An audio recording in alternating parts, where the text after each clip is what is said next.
Hi, my name is Eric Branscombe, and I'm going to be reading to you a chapter from my story, Fish Can Talk and Always Could.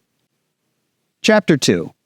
Seaweedian Wharf was the only home Grace Krabby had ever known, and yet Grace Krabby never felt at home in Seaweedian Wharf.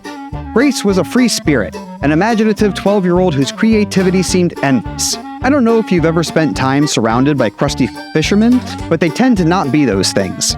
Grace loved poetry and dancing, while those at the wharf loved fish guts and punching. She enjoyed playing the oboe, while they enjoyed shouting inappropriate words. Grace had a fondness for old jewelry, odd clothing, and wild hairstyles, while Seaweedians had a fondness for deep splinters, hideous beards, and scabs that wouldn't heal. But this didn't stop Grace from letting her creativity run wild, treating the wharf as a canvas for wherever her artistic desires took her. There was the time she used a dock as a stage for her one-woman show, Barbers on Ice, about a bunch of barbers and hairdressers who became figure skaters at night. Grace played every role, all 27 of them, and the production was shockingly violent. Almost everyone said the same thing. I hate it. I hate it. I hate it.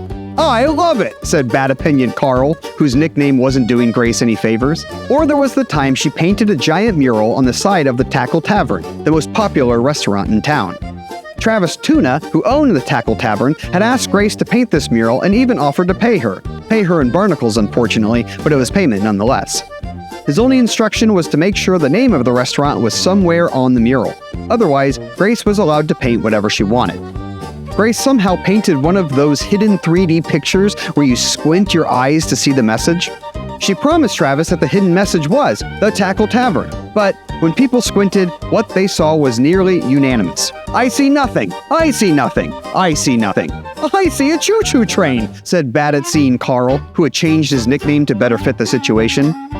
And so it went, over and over, all through her childhood. Grace would attempt a new artistic creation, and the fishermen of Seaweedian Wharf would take it for granted or correctly criticize it, depending on who you were talking to. But it was her latest art piece that set into motion the events that would not only change Grace, but all of Seaweedian Wharf forever.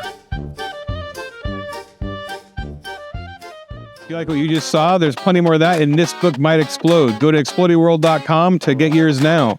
It's full of all kinds of... Don't open it. It might explode.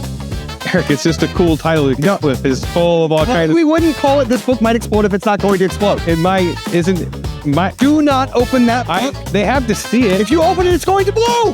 Here, look.